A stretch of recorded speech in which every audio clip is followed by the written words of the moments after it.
রমজান মাসে ভোটের দিন বদলের জন্য নতুন করে সংশোধনীর যে আর্জি জমা পড়েছে তার শুনানি কিছুক্ষণ আগেই শুরু হয়েছে। আপনাদের যেমন আমরা আগেই জানিয়েছি যে দুপুর 3টে নাগাদ এই শুনানি শুরু হওয়ার কথা ছিল, যা জানা যাচ্ছে যে কিছুক্ষণ আগেই এই শুনানি শুরু হয়েছে বিচারপতি এ.কে. পট্টনায়ক ও বিচারপতি রঞ্জন গগৈয়ের ডিভিশন বেঞ্চে।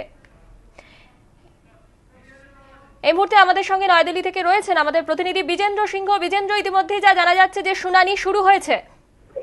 না সোনালি, দেখো শুনানি শেষ হয়ে গেছে এবং জাস্টিস পটনায়ক এবং জাস্টিস গগৈর বেঞ্চ যেই রায়টা শুক্রবার দিয়েছিলেন সেটাই কায়েম রেখেছেন এবং সব পিটিশন খারিজ করে দিয়েছেন এবং তারা যুক্তিগুলো দিয়েছেন সংবিধান মোতাবেক আর্টিকেল 243 যে সংবিধানে বলা হয়েছে কি পঞ্চায়েতের মেয়াদ শেষ হওয়ার আগে নতুন পঞ্চায়েত তৈরি করতে হবে এবং সেটা সংবিধান মেনেই তারা সেদিন রায় দিয়েছিলেন। সেদিনও এই প্রসঙ্গটা উঠেছিল, রমজান রোজার সময় কেন ভোট করানো হবে, কিন্তু আজকে এই যত পিটিশন এসেছিল সব পিটিশনই খারিজ করে দিয়েছে কোর্ট এবং বলেছে পুরোনো ডেটেই যেটা ঠিক করা হয়েছিল সেটাতেই ভোট করা হবে।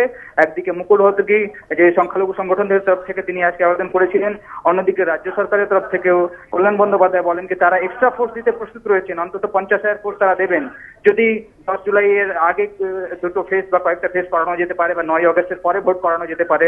তখন কিন্তু এ.কে. পটনায়ক বিচারপতি জাস্টিস এ.কে. পটনায়ক কিন্তু আজকে কিছুটা কড়া ভাষার সমালোচনা করেন সরকারের।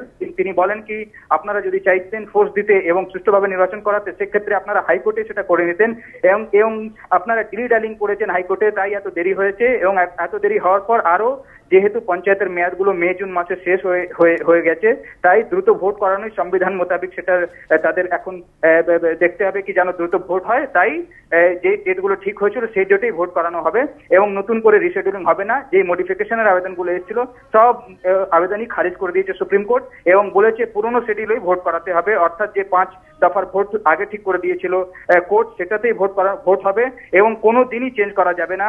তারা মুকুল রোহতগি বারবার এটা বলছিলেন কি 1/3 অফ পপুলেশন পশ্চিমবঙ্গের সংখ্যালঘু রয়েছে, তাদের সমস্যা হবে।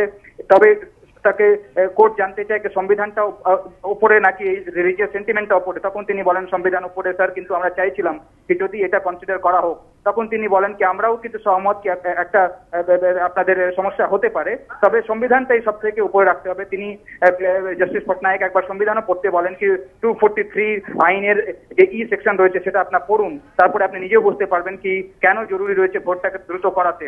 এবং তিনি মুকুল রোহতগি যখন পড়েন কি হ্যাঁ ডিউরেশন অফ পঞ্চায়েত যখন শেষ হয় তার আগে কিন্তু নতুন পঞ্চায়েতের জন্য ভোটিং করিয়ে দিতে হবে এবং ক্লজ 3তে তিনি বলেন কি আরো একবার পড়তে এবং ক্লজ 3তে বলা হয়েছে কি it has to be completed before the term expire. যত মডিফিকেশনের পিটিশন এসেছিল সব খারিজ করে দিয়েছে সুপ্রিম কোর্ট।